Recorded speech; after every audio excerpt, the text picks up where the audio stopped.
नमस्कार, संस्कृति आईएएस के इस यूट्यूब चैनल में आप सभी का स्वागत है। मेरा नाम है प्राची मिश्रा और आज हम बात करने वाले हैं पतंजलि के प्रोडक्ट्स के बारे में। एक बार फिर से पतंजलि चर्चा में है। चर्चा में क्यों है? क्योंकि सुप्रीम कोर्ट ने पतंजलि को फटकार लगाते हुए कहा है कि उनके जो भी प्रोडक्ट्स हैं, किससे रिलेटेड, दवाइयों से रिलेटेड या ड्रग से रिलेटेड, उनके मिसलीडिंग एड्स को वो इमीडिएटली स्टॉप कर दे। यदि वह ऐसा नहीं करते हैं तो उनके ऊपर 1 करोड़ रुपए का जुर्माना लगाया जाएगा। आप देखोगे पतंजलि आज के टाइम में आटा, दाल, चावल, मंजन, एवरीथिंग सबका वो प्रोडक्शन कर रहे हैं और उनका कहना है कि वो जो अनाज उत्पादित करते हैं उनके खुद के फार्म्स हैं, वहां से वो उत्पादित करते हैं और बहुत ही वो पौष्टिक है। जब पतंजलि भारत में आया, हर जगह आप पतंजलि के स्टोर्स देखोगे, बहुत सारे लोगों ने फ्रेंचाइजी ली। लेकिन जब से पतंजलि लॉन्च हुआ है 2006 से, तब से कोई ना कोई मामला पतंजलि से संबंधित हमें देखने को मिलता है। तो आज अगेन पतंजलि चर्चा में है और इसी के बारे में हम पूरा डिटेल में डिस्कस करने वाले हैं। क्या डिस्कस करने वाले हैं? कि सुप्रीम कोर्ट ने कहा है, supreme court bars Patanjali misleading drug ads. ठीक है, आप देखो कि वर्तमान में कहीं पर भी आप जा रहे हो, कोई भी सामान आप खरीद रहे हो, तो वहां पे एक पतंजलि का प्रोडक्ट आपको जरूर मिल जाएगा। और यहाँ पर ये मामला पतंजलि से रिलेटेड बहुत पुराना है। 2022 में पहली बार पतंजलि के खिलाफ इंडियन मेडिकल एसोसिएशन ने सुप्रीम कोर्ट में पिटीशन दायर की थी और पिटीशन दायर करते हुए कहा था कि पतंजलि जो भी प्रोडक्ट ड्रग से रिलेटेड लॉन्च कर रहा है, इसके पीछे क्या ऑथेंटिकेशन है। वो ये कह रहे थे कि उनकी जो भी दवाइयां हैं वो बीमारी को जड़ से खत्म कर दे रही है। आपको यदि याद हो तो एक दृष्टि आई ड्रॉप थी उनकी, ठीक है, जिसको बहुत सारे लोगों ने खरीदा। उसमें कुछ लहसुन और प्याज का रस था और वो उसको इस प्रकार से एडवर्टाइज कर रहे थे कि आपका चश्मा हट जाएगा। इवन मेरे फादर ने मुझे बहुत सारी ड्रॉप्स डलवाई, लेकिन मेरा चश्मा अभी तक हटा नहीं है। ठीक है, तो ये हर जगह हो गया था। आपके सबके घरों में आपके फादर और मदर बहुत ज्यादा बिलीव कर रहे होंगे पतंजलि के प्रोडक्ट्स पर। ठीक है, तो यही मामला था। इसी को देखते हुए धीरे धीरे मामला आगे बढ़ा। 2022 में पहली बार पिटीशन एक बार दायर करी गई और उस समय सुप्रीम कोर्ट ने ये चेतावनी दी कि आप इस तरह के जो भी ड्रग प्रोडक्ट्स हैं, इनका एडवर्टीजमेंट कर रहे हैं, इनको बंद कर दीजिए। और उस समय पतंजलि के जो बालकृष्ण जी हैं, सह संस्थापक हैं, उन्होंने यह कहा भी कि वह इस प्रकार का एडवर्टीजमेंट बंद कर देंगे, लेकिन यह बंद हुआ नहीं। तो अगेन अब सुप्रीम कोर्ट ने एक्शन लिया है और उन्हें बैन कर दिया है पतंजलि के जो भी ड्रग से रिलेटेड प्रोडक्ट्स हैं और कहा है कि 1 वीक में आप इनसे संबंधित रिपोर्ट हमारे सुप्रीम कोर्ट में ला करके पेश करिए। ठीक है, ये तो रहा मामला। आगे देख लेते हैं। सुप्रीम कोर्ट ने विभिन्न बीमारियों के इलाज का दावा करने वाले पतंजलि के भ्रामक और झूठे विज्ञापनों पर रोक लगा दी है। देखिए, आपने बीच में और भी सुना होगा, पहले क्या था, फेयर एंड लवली था। इससे संबंधित कानून तो ऑलरेडी भारत में है, तो कानून इस पर लागू हो सकता है। पहले फेयर एंड लवली हम देखते थे, कोई भी प्रोडक्ट आता था, तो इसलिए जब फेयर एंड लवली को सुप्रीम कोर्ट में उसके खिलाफ पिटीशन दायर करी गई और कहा गया कि इस तरीके के जो एड्स हैं लोगों को भ्रामक कर रहे हैं। इससे केसेस भी आपको देखने को मिलते थे कि कई बार महिलाएं जो है आत्महत्या कर लेती थी। उन्होंने क्रीम वगैरह लगाई, समाज हमारा इस प्रकार से है कि ये काली है, ये गोरी है, तो इस प्रकार की चीजें देखने को मिलती थी।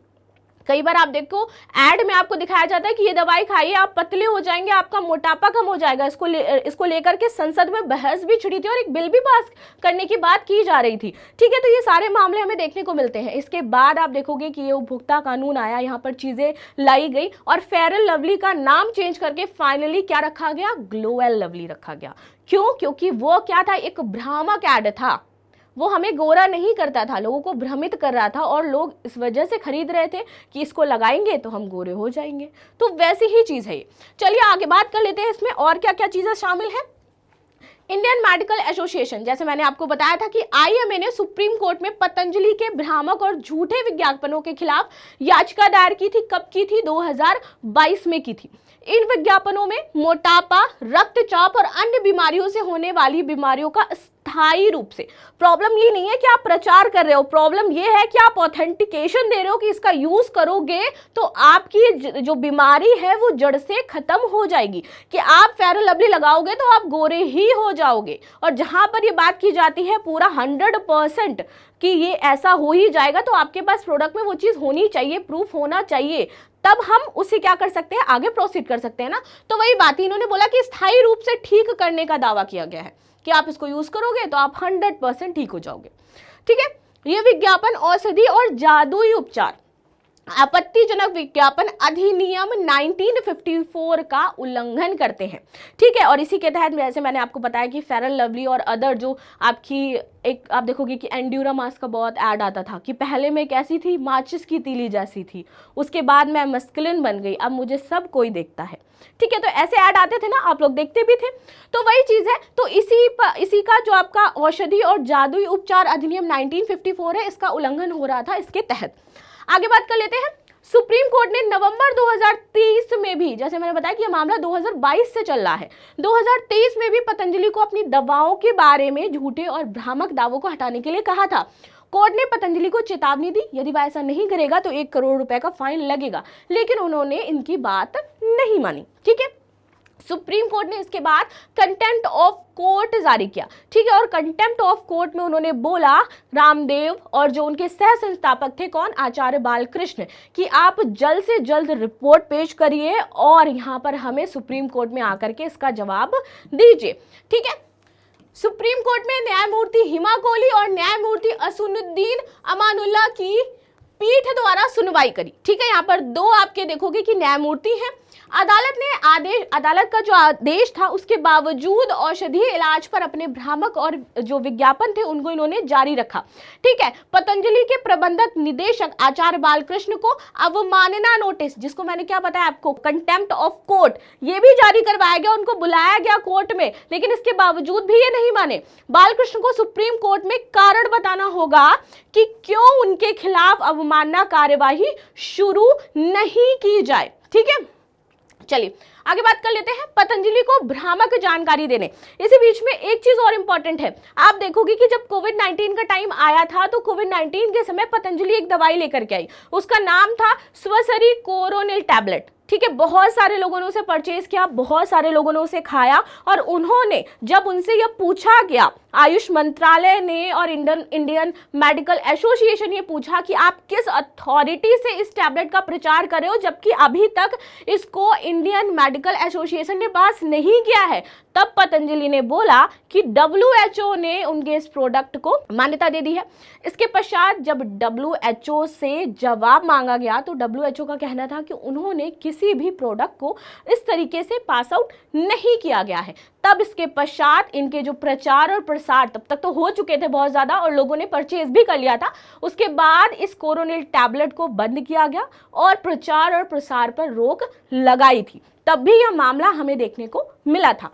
ठीक है, सुप्रीम कोर्ट ने केंद्र सरकार से भी पूछा। अब उन्होंने बोला कि जब ये मामला 2022 से चल रहा है और 2023 आ गया, ठीक है, तब भी आपने, जो केंद्र सरकार है, आपने इस पर एक्शन क्यों नहीं लिया? आयुष मंत्रालय क्या कर रहा था इतने टाइम से? तो आयुष मंत्रालय और केंद्र सरकार के सॉलिसिटर गवर्नर हैं जिनका नाम है KM नटराज, इन्होंने बोला कि वो 1 वीक में इससे संबंधित जो रिपोर्ट है केंद्र सरकार वो पेश करेगी, किसको? आयुष मंत्रालय को और IMA को, कि वो क्यों इस प्रकार से इस पर ये जो मामला था इसको सही से देख नहीं रहे थे और उन्होंने क्यों इस पर कोई कार्यवाही नहीं करी। ठीक है, चलिए आगे बात कर लेते हैं। इसमें औषधि और जादुई उपचार आपत्तिजनक विज्ञापन अधिनियम 1954 के बारे में, कि ये कहता क्या है आखिर? ये कहता है कि दवाओं के विज्ञापन को नियंत्रित करने, जादुई गुणों वाले उपचारों वाले विज्ञापन है उनको प्रचारित करने और उनसे जुड़े मामलों का प्रावधान करने के लिए इस अधिनियम को वर्ष 1954 में पारित किया गया था, जो इस प्रकार के हाइपोथेटिकल सिचुएशन बनाते हैं और बताते हैं कि हम ये कर देंगे। ठीक है, उद्देश्य क्या था कि जो औषधि हैं उनके विज्ञापन की पद्धति को विनियमित किया जाए। विज्ञापन तो बंद नहीं हो जाएंगे, लेकिन चेंजमेंट किया जाए उसमें। साथ ही साथ कुछ मामलों में दवाओं के विज्ञापन को नियंत्रित भी किया जाए और जादुई गुणों वाले कथित उपचारों के विज्ञापन पर रोक लगा दी जाए, जो वो कहते हैं कि वो अचानक से सब कुछ ट्रांसफॉर्म कर देंगे। आगे बात करें विज्ञापन के बारे में, तो इस अधिनियम के प्रावधानों के अधीन कोई भी व्यक्ति किसी दवा से संबंधित किसी भी ऐसे विज्ञापन को प्रकाशन का भाग नहीं बनाएगा जो प्रत्यक्ष या अप्रत्यक्ष रूप से वास्तविक चरित्र से लोगों को भ्रमित कर रही हो। ठीक है, और दवा के लिए झूठा दावा कर रही हो कि यह जो दवा है वो कार्य करेगी, और साथ ही साथ आपको क्या करेगी, पूरी तरीके से, एक तरीके से आप कहोगे कि आपको अचानक से गोरा कर देगी, अचानक से पतला कर देगी, तो इस तरीके की चीज़ें। एक मेरे साथ जो रियल इंसिडेंट हुआ मैं वो बताती हूँ। जैसे फ्लिपकार्ट से आप सब कुछ ऑर्डर करते हो, आप कॉस्मेटिक प्रोडक्ट भी ऑर्डर करते हो, तो कॉस्मेटिक प्रोडक्ट में जब आप देखोगे कि नीचे कुछ डिस्क्रिप्शंस दिए होते हैं, नीचे कुछ इसके स्पेसिफिकेशंस दिए रहते हैं कि ये 100% वाटर प्रूफ है, ये 100% स्मज प्रूफ है, ये लॉन्ग लास्टिंग है, 24 आवर्स तक चलता है। अगर उसमें ये चीज़ लिखी है कि वो 100% ऐसा है तो प्रोडक्ट में वो चीज़ होनी चाहिए। तो मैंने एक मस्कारा ऑर्डर किया जहाँ पर लिखा था 100% वो क्या है, स्मज प्रूफ है, 100% वो वाटर प्रूफ है। ठीक, उसे मैंने मंगाया। वो नॉन रिटर्नेबल प्रोडक्ट था, और जो प्रोडक्ट नॉन रिटर्नेबल होते हैं वो वापस नहीं जाते हैं। आप चाहे कितना भी कस्टमर केयर पर कॉल कर लो, चाहे कितना भी आप उनसे बात कर लो। उसको मैंने एक दिन ऑर्डर किया, आया वो, मैंने उसे यूज़ किया। यूज़ करने के बाद क्योंकि उसमें 100% जैसी चीज़ें लिखी थी, वो ऐसा कुछ भी नहीं था। मैंने कस्टमर केयर पर कॉल किया और उनको बताया कि आपका प्रोडक्ट जो है, जहाँ पर आप कह रहे हो, आपने दावा किया है और आपने स्पेसिफिकेशन में दे रखा है कि 100% ऐसा है, ये बिल्कुल भी वैसा नहीं है। तो ऐसा आप जो आपका उपभोक्ता है उसके साथ तो आप गलत कर रहे हो ना, और इस तरह से मैं एक्शन भी ले सकती हूँ आपके खिलाफ। तो वो जो प्रोडक्ट था उसको उन्होंने, जो कि नॉन रिटर्नेबल था, उन्होंने उसको वापस करा लिया, और जो मेरा पैसा था उसको रिफंड भी किया।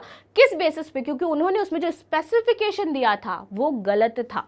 ठीक है, तो यहाँ पर ये चीज़ें वर्क करती हैं क्योंकि ये आपके कानून बनाए गए हैं। ठीक, आगे बात कर लेते हैं। इस अधिनियम के तहत विज्ञापन में शामिल है कि कोई भी नोटिस, परिपत्र, लेबल, रैपर या फिर अन्य कोई दस्तावेज या मौखिक रूप से की गई कोई भी घोषणा, अगर उसमें लिखा है कि ये ऐसा है, कोई लेबल लगा दिया गया है 100% प्योर। आजकल देखो कोई भी प्रोडक्ट आ रहा है उसमें 100% ऑर्गेनिक लिखा है कि ये प्रोडक्ट ऑर्गेनिक है, हर चीज ऑर्गेनिक है। ऑर्गेनिक आपका वर्ड इतना ज्यादा ट्रेंड कर रहा है कि लोगों को दिखता है कि हाँ, आटा ऑर्गेनिक है, अच्छा मैं जो कॉस्मेटिक प्रोडक्ट यूज कर रही हूँ ये ऑर्गेनिक है, तो ये लोगों को भ्रमित कर रहे हैं। ठीक है, आगे बात कर लेते हैं दवाई। इस अधिनियम के तहत दवाई में क्या क्या चीजें शामिल हैं? मनुष्यों और जानवरों के आंतरिक या बाह्य उपयोग के लिए कोई दवा, मनुष्यों व जानवरों में बीमारी के निदान, इलाज, शमन, उपचार या रोकथाम के लिए उसमें उपयोग की जाने वाली कोई भी दवा, ठीक है, या पदार्थ, भोजन के अलावा कोई भी वस्तु जिसका उद्देश्य किसी भी तरह से मनुष्य या जानवरों या शरीर की संरचना या किसी जैविक कार्य को प्रभावित करना हो। शरीर की संरचना जैसे मैंने बताया कि पतले हो जाओगे, मोटे हो जाओगे, गोरे हो जाओगे, तो ये सारी चीजें इसमें ऐड है। तो इसके खिलाफ यदि ऐसा कोई भी भ्रामक एक्शन फैलाता है तो उस पर कार्यवाही की जाएगी। दंड क्या है यदि ऐसा कोई करता है? पहली बार यदि ऐसा कोई करता है तो जैसे कोर्ट ने तो चेतावनी दी थी, पतंजलि ब्रांड था, उसने कुछ नहीं किया, लेकिन तब भी वो नहीं माने। लेकिन फाइनली अब यदि वो नहीं मानते हैं तो 1 करोड़ रुपए का फाइन तो लगाया ही जाएगा। तो देखते हैं, पहली बार दोषी पाए जाने पर क्या है कि आपको 6 महीने तक का कारावास होगा और जुर्माना या दोनों से दंडित किया जा सकता है, दोनों चीजें देनी पड़ेगी। लेकिन यदि दूसरी बार ऐसी चीज होती है देन पाए जाने पर आपको 1 वर्ष की सजा होगी और 1 करोड़ रुपए का जुर्माना होगा, या दोनों चीजें इसमें मेंशन होगी। ठीक है, तो इस प्रकार से जुर्माना भी लगाया जाएगा और आप पर कार्यवाही करके आपको जेल में भी भेजा जा सकता है। ठीक है, चलिए, तो ये तो था आज का टॉपिक जो हमने डिस्कस कर लिया कि मामला क्यों चर्चा में है। काफी लंबे समय से चला आ रहा है, जब से 2006 से पतंजलि आई है कोई ना कोई ड्रामा होता रहता है इसको लेकर के। तो चलिए आगे देख लेते हैं क्वेश्चन कि औषधि और जादुई उपचार अधिनियम 1954 के तहत विज्ञापन में शामिल है कि कोई भी नोटिस, लेबल, मौखिक रूप से की गई कोई घोषणा। नीचे दिए गए कूट का प्रयोग सही उत्तर चुनने में करें। केवल 1, केवल 2 और 3, केवल 1 और 3, 1, 2 और 3। इसका आंसर मुझे कमेंट बॉक्स में अवश्य दीजिएगा। मिलते हैं नेक्स्ट क्लास में, तब तक के लिए धन्यवाद। लाइक शेयर सब्सक्राइब करना बिल्कुल भी ना भूलें।